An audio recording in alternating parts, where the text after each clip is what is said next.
Good evening and welcome to Poland Daily. My name is Natalia Moczulska and this is the news. Ukraine wants to gather 1 million soldiers equipped with Western weapons to regain the Russian-occupied areas in the south of the country. Ukraine's President Volodymyr Zelensky ordered the Ukraine army to recover areas in the Black Sea region, crucial for the Ukrainian economy.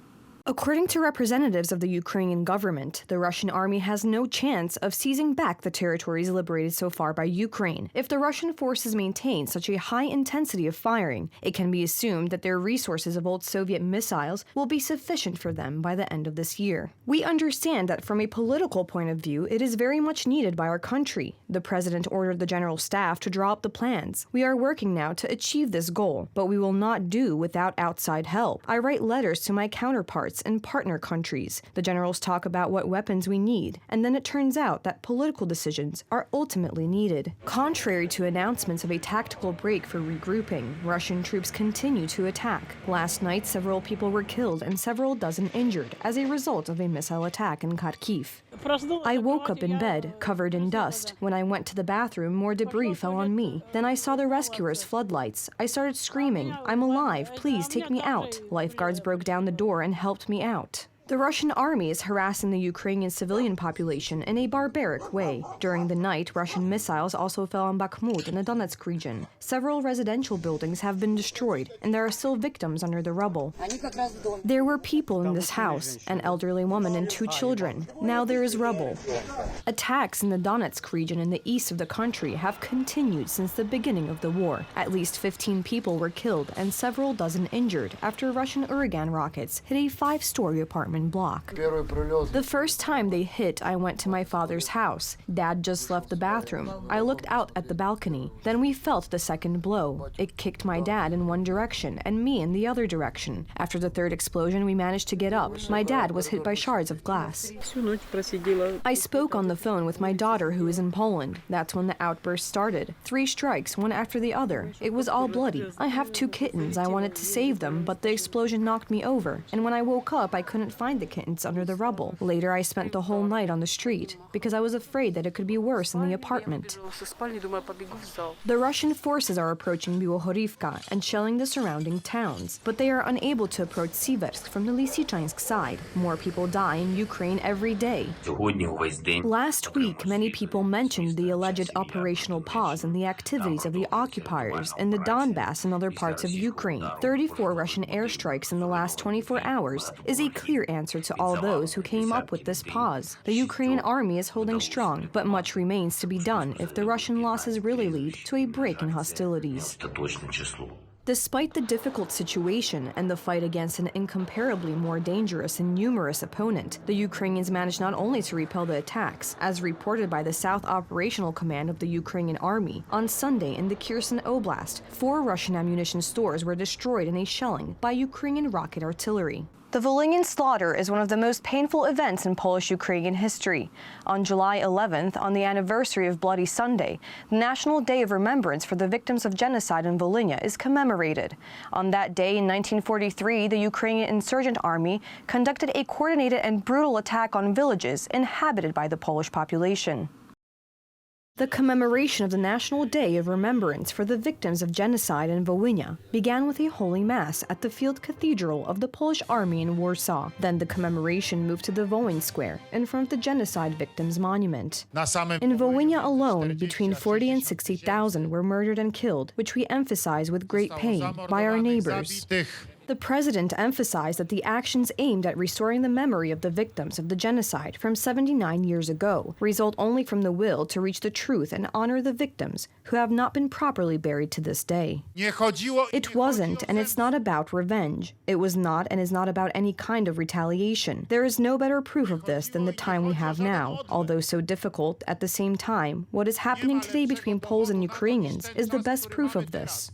On July 11, 1943, Ukrainian nationalists attacked Poles in almost 100 localities of the Wolyn region in the eastern borderlands, occupied by the German Third Reich. This day went down in history as Bloody Sunday. Poles were murdered everywhere, also in churches during holy masses. Ukraine sees that the heir of the Ukrainian nationalists and the Ukrainian insurgent army is the Russian Mir. Today it is Putin, the Kremlin, and Moscow who are behaving in a genocidal manner, more and more reminiscent of the worst crimes of genocide known from world history. This is a historic commemoration because it was the first time that the Ukrainian ambassador laid a wreath at the monument to the victims of genocide. He did so on behalf of President Volodymyr Zelensky. The victims cry out for memory. This is what the families of the victims say. And if the crime of genocide is commemorated also by representatives of the Ukrainian nation, it is also a very important and necessary signal. The desire to purify the Ukrainian lands of the non-Ukrainian element was included in the program of the Organization of Ukrainian Nationalists, established in 1929, which set itself the goal of creating an independent Ukrainian state with a homogeneous nationality. The leader of one of its factions, OUNB, was Stefan Bandera. Stefan Bandera is a bit of an extramural leader, kind of like no one will say that Hitler personally murdered someone. He didn't even shoot a dog. Many other nationalist leaders were also involved in the organization of the Wolyn Massacre. Unfortunately, monuments are erected for them in Ukraine to this day. The precise number of victims is impossible to establish. The Polish population was killed by bullets, axes, pitchforks, and knives. Based on the testimonies, a list of 362 ways to kill Lach has been compiled. This is what the Ukrainians called the Poles. No one was spared: old people, babies, and pregnant women. Genocide has an unambiguous definition, and whether they will be carried out in the east, in the west, north, south, it is genocide. According to historians, in the years 1943 to 1945, in Wolynia and in eastern Lesser Poland, Ukrainian nationalists murdered 80 to 120,000 Polish people. Earlier today, British Prime Minister Boris Johnson declined to endorse any of the candidates who are in the race to replace him, saying he wouldn't want to damage their chances. During a visit to the Francis Crick Institute, Boris Johnson deflected questions about his personal disappointment at resigning. You talked about the herd in Westminster.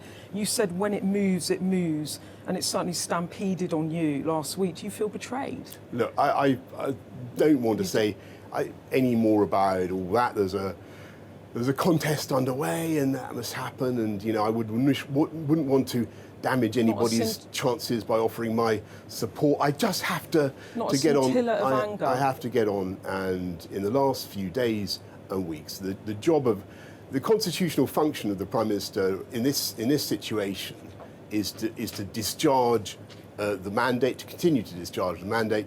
And that's what I'm doing. Johnson, who announced his decision to step down on Thursday after a slew of ministerial resignations in protest at his leadership and a scandal-ridden few months, has said he will remain in post until his replacement is chosen. 11 candidates have now launched campaigns to be the next prime minister, with British Foreign Secretary Liz Truss the latest to declare her candidacy. I know that whatever happens, and whoever takes over, there is a great agenda to be continued, and that we've put in some pretty fantastic investments, not just in science, but in infrastructure, in skills, and in technology that I think are going to enable us conservatives, I should say, to keep on with our programme of levelling up and delivering for all the people in this country. That's what we're going to do. Thank you so much for joining us this evening. Please stay tuned for Poland Daily Weather, Poland Daily Business, and some of our other programs. But from me, it's have a wonderful evening.